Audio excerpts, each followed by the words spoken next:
श्रीपादराजम शरणं प्रपद्ये. अध्याय 10. नरसिंह मूर्तीचं वर्णन. मी तिरुमलदासांची आज्ञा घेऊन कुरवपुराच्या दिशेस माझं प्रयाण सुरू केलं. श्रीपादांच्या लीला मनात आठवल्या की अंग रोमांचित होई. मार्गात थोडं दूर गेल्यावर मला एक अश्वत्थ वृक्ष दिसला.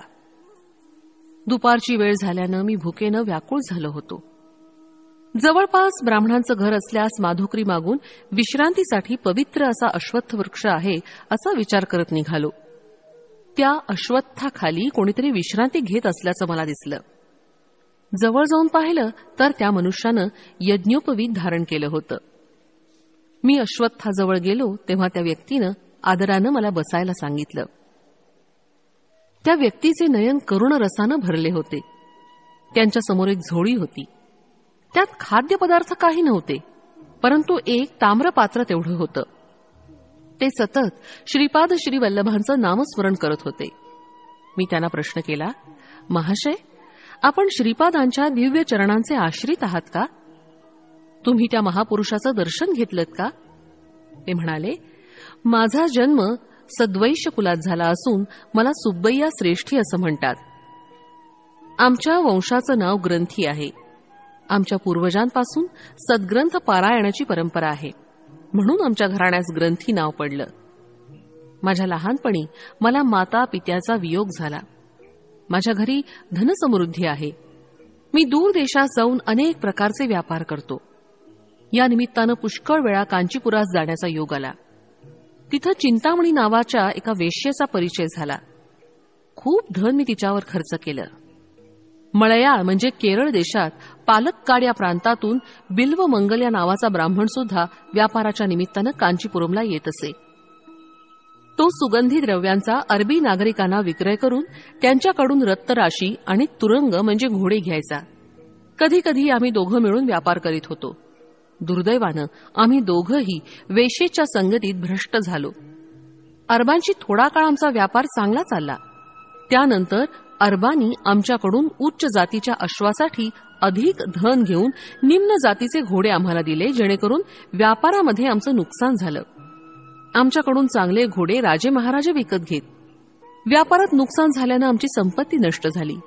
माझी पत्नी मनोव्यथेनं मरण पावली. मला एक मंद बुद्धी असलेला पुत्र होता. त्याचा अकाल मृत्यू झाला. बाबा रे, सगळ्या तीर्थात श्रेष्ठ आणि विख्यात असलेलं पादगया तीर्थक्षेत्रात असलेलं पीठिकापूर आमचं मूळ गाव. मी अज्ञानी असताना देव ब्राह्मणांचं अनिष्ट करीत होतो. ऋण वसुली करण्यास निर्दयतेनं वर्तत होतो. श्रीपादांचे पिता श्री आपळराजांच्या घरी आईन विल्लीहून त्यांचे बंधुगण भेटण्यासाठी आले. त्या सगळ्यांच्या भोजनाची सोय करण्यासाठी त्यांच्याजवळ पुरेसं धन नव्हतं. ते दानाचा स्वीकार करीत नसत. श्री वेंकटप्पय्या श्रेष्ठींच्या घरातून आणलेल्या भिक्षेनं उदरनिर्वाह व उचित व्यवहार करत. श्रेष्ठींचं कुलपुरोहित असल्याकारणानं भिक्षेऐवजी धनाचा स्वीकार करत नसत. नाईलाज म्हणून त्यांनी एक वराह एवढ्या रकमेचे जिन्नस आमच्या दुकानातून उधार नेले. बंधुगण गेल्यावर माझी रक्कम परत करण्याचे मी आपळराजास बजावले होते. हातात एक कवडी नाही, पण जेव्हा धन मिळेल तेव्हा मी अवश्य परत करीन असं राजशर्मा म्हणाले. मी चक्री व्याज घेण्यात तरबेज होतो. काळ लोटला. व्याजावर व्याज चढवून खोटे हिशोब दाखवून 10 वराह येणं बाकी आहे असं मी राजशर्मास कळवलं. तेवढे धन मला देण्यास राजशर्मांना आपलं राहतं घर विकावं लागलं. त्या काळातल्या दराप्रमाणे ते घर मी विकत घेतल्यास राजशर्मांना 1-2 वराह दिल्याने हिशोब बरोबर असं मी अनेकांना सांगितलं होतं. राजशर्मांना गृहविहीन करणं हाच माझा संकल्प होता. माझा हा दुष्ट विचार लक्षात येताच वेंकटप्पय्यांनी माझी निर्भत्सना केली. अरे दुरात्म्या, धनाच्या मदानं मनात येईल तसं वागतो आहेस. आमच्या कुलपुरोहिताचा अपमान झाल्यास आमचा अपमान झाल्यासारखं. तू तुझी वागणूक बदल, नाहीतर घोर आपत्ती संभवेल. अग्निहोत्रापेक्षा पवित्र असलेल्या राजशर्मास तू असले कष्ट देतोस. या कारणानं रौरवादी नरकास जाशील.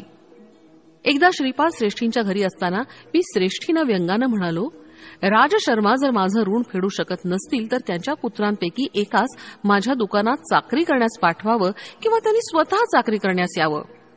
एक मुलगा आंधळा तर दुसरा पंगू, तिसरा हा श्रीपाद मात्र 3 वर्षाचा. माझं ऋण कसं बरं फेडलं जाईल? असं ऐकून श्रेष्ठींचं मन दुखावलं. त्यांच्या नेत्रातून अश्रुधारा वाहू लागल्या. श्रीपादांनी आपल्या दिव्य हस्तांनी त्यांचे अश्रू पुसून म्हणाले, आजोबा, मी असताना भय कसलं? हिरण्याक्ष व हिरण्यकश्यपांचा मीच संहार केला, तर सुब्बय्यांचं ऋण फेडण्यास मला कठीण काय?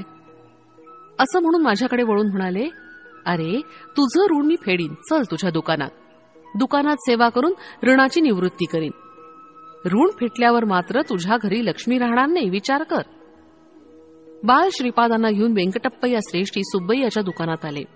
ते सुब्बय्यास म्हणाले, श्रीपादांच्या ऐवजी मी तुमच्या दुकानात काम करतो, चालेल का? सुब्बय्यानं नकारार्थी मान हलवली. इतक्यात दुकानात एक जटाधारी आला. तो सुब्बय्या श्रेष्ठींचं दुकान शोधित होता. त्याला एक तांब्याचं भांडं विकत घ्यायचं होतं.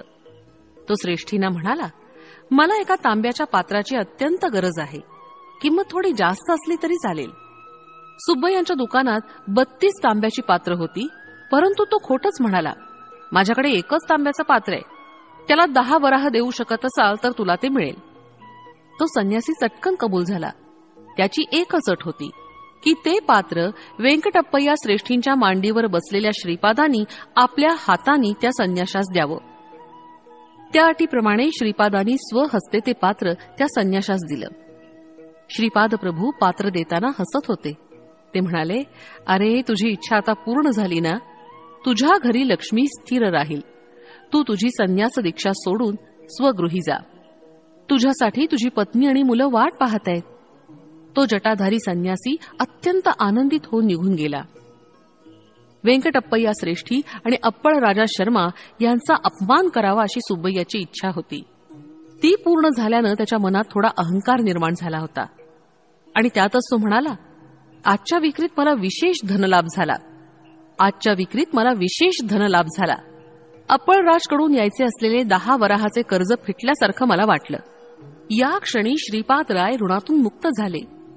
वेंकटप्पय्या म्हणाले, हे जे तू सांगतो आहेस ते गायत्रीच्या साक्षीनं सांग.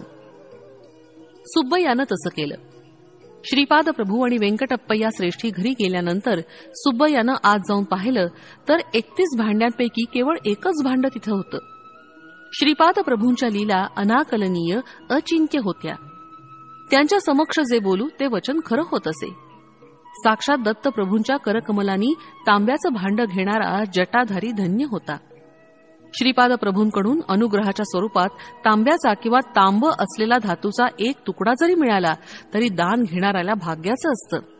तेव्हा प्रत्यक्ष तांब्याचं पात्र मिळवणारा तो जटाधारी किती भाग्याचा आणि सुब्बय्या किती दुर्दैवी. त्याला येणं असलेलं 10 वराहाचं देणं श्रीपादांनी आपल्या लीलेनं दिलं, परंतु त्या क्षणापासून त्याच्याकडे असलेली लक्ष्मी क्षीण होऊ लागली. 31 भांड्याच्या ठिकाणी केवळ एकच भांडं राहिलं होतं. सुब्बय्यांचा अप्पळ राजाकडून 10 वराह येणं आहे असा खोटाच हिशोब दाखवला होता. त्या पापाचं फल अशा स्वरूपात त्याला मिळालं होतं. शंकर भट्ट म्हणाले, अरे सुब्बय्या, सूर्योदयापूर्वीचा आणि सूर्यास्तापूर्वीचा काळ अत्यंत पवित्र असतो. प्रातःसंध्येच्या समयी आणि सायं संध्येच्या वेळी अग्निहोत्र करणं विशेष फलदायी असतं. प्रातःकाळी सूर्य भगवान सर्व शक्तींच्या स्रोतानं सिद्ध असतात. संध्यासमयी या शक्ती पुनरपी सूर्यात विलीन होतात. यावर सुब्बय्या म्हणाला, महाराज, दान स्वीकारल्यास पुण्य कमी होतं असं मी ऐकलं होतं, परंतु ते स्वीकारलं नाही तर पाप लागतं असंही आपल्याकडून ऐकलं होतं. या दुहेरी वाक्यांचा अर्थबोध होत नाही. तसंच श्रीपाद स्वामी श्री दत्तात्रेयाचे अवतार आहेत असं म्हणतात, तेच नरसिंह स्वामींचा अवतार, शंकराचा अवतार असं काही म्हणतात. शिवामध्ये अनसूयेचं तत्व कसं अंतर्भूत आहे ते समजत नाही. कृपया याचा खुलासा करावा. परंतु या प्रश्नांचा खुलासा करण्याअगोदर सर्वांना भूक लागली असल्यानं जेवणाचा बेत ठरला. आश्चर्याची गोष्ट अशी की त्या लहानशा जागेमध्ये एका तांब्याच्या भांड्याशिवाय दुसरं काहीच नव्हतं. 2 केळीची पानं सुब्बय्यानं आणली. शंकर भट्ट नदीवर जाऊन शुचिर्भूत होऊन आले. जेवणासाठी भात आणि दोडक्याच्या वरणाचा बेत होता. केळीची पानं जेवणासाठी घेतली आणि पळसाच्या पानांचे द्रोण तयार केले. त्या जटाधारी संन्याशानं डोळे मिटून क्षणभर ध्यान केलं आणि जवळच्या तांब्याच्या पात्रातून द्रोणात पाणी टाकलं. त्यानंतर त्याच भांड्यातून दोडक्याचं चवदार वरण वाढलं आणि नंतर भात वाढला. ते अमृतासमान जेवण करून आम्ही तृप्त झालो. रिकाम्या भांड्यातून प्रथम पाणी आणि नंतर अन्न येणं हा एक दैवी चमत्कारच होता. भोजनानंतर ते भांडं रिकामच होतं. शनिवार प्रदोष समयी केलेल्या शिवार्चनाचं फलित. श्रीपाद स्वामी सकल देवता स्वरूप आहेत. शनिदेव कर्मकारक आहेत. ग्रहांमधील छायाग्रह राहू केतूतील राहू शनीमुळे फल देतो. केतू मंगळामुळे फल देतो. कर्मकारक असणारा शनी कर्मसाक्षी असणाऱ्या सूर्याचा पुत्र असल्यानं शनिवारची सायंकाळ शक्तिमान असते. चतुर्थी आणि त्रयोदशी राहूच बलवान असतात. शनी त्रयोदशीच्या महापर्व काळात सायंकाळी शिव आराधन केल्यास मानवाच्या पूर्वजन्मात केलेल्या पापांचं फल नष्ट होतं. श्रीपाद श्रीवल्लभांचा अवतार मंगळ ग्रहाच्या चित्रा नक्षत्रावर झाला असल्यानं या नक्षत्रावर श्रीपाद प्रभूंची पूजा केली असता सर्व ग्रह दोषांचं शमन होतं. युद्ध, आपदा, शस्त्रास्त्रांनी येणारा अकाल मृत्यू, ऋणग्रस्ततेतून उद्भवणारी संकटे यांचं कारण मंगळ ग्रह असतो. चित्रा नक्षत्रावर किंवा मंगळवारी श्रीपाद स्वामी अरुण वर्णाप्रमाणे प्रकाशमान होतात. कर्ज म्हणजे पाप, अऋण म्हणजे पाप नसणारा अर्थात पापरहित. त्या दिवशी श्रीपाद प्रभू साक्षात अरुणाचलेश्वराचं रूप असतात. वेंकटप्पय्या श्रेष्ठी, नरसिंहवर्मा आणि बापनार्युलू शनी प्रदोषाच्या दिवशी शिवाराधनेत सहभागी होत. त्या दिवशी अप्पळराज शर्मा यांनी सुद्धा मोठ्या श्रद्धाभावानं त्या आराधनेत भाग घेतला होता. अखंड लक्ष्मी सौ सुमती महाराणी शिवस्वरूपातील अनसूया महातत्वाचं ध्यान करीत असे. त्या महातपाचं फलस्वरूप म्हणून श्रीपाद स्वामींचा अवतार झाला. या कारणानं वेंकटप्पय्या श्रेष्ठी, नरसिंहवर्मा अथवा बापनार्युलूकडून धन स्वीकारलं ते दान होत नाही, परंतु त्यांच्याकडून धन न स्वीकारल्यास महापाप आहे असं श्रीपाद स्वामी आपल्या पित्यास न बोलता सांगू इच्छित होते. श्रीपाद प्रभू सकल देवतांचं स्वरूप आहे. सर्व देवतांच्या अतीत असणारं हे महान तत्व आहे. त्यांचं दर्शन, स्पर्श आणि संभाषण ज्या भाग्यवंतांना लाभलं ते धन्य होत. श्रीपाद वल्लभांच्या असाधारण लीलेनं त्यांनी आपल्या पित्यास ऋणमुक्त केल्याची वार्ता पिठिकापुरम गावात दावनालासारखी पसरली.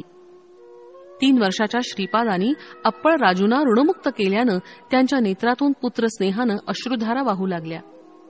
महाराणी सुमती आपल्या पुत्रास हृदयाशी कवटाळून कितीतरी वेळ तन्मय अवस्थेत होती.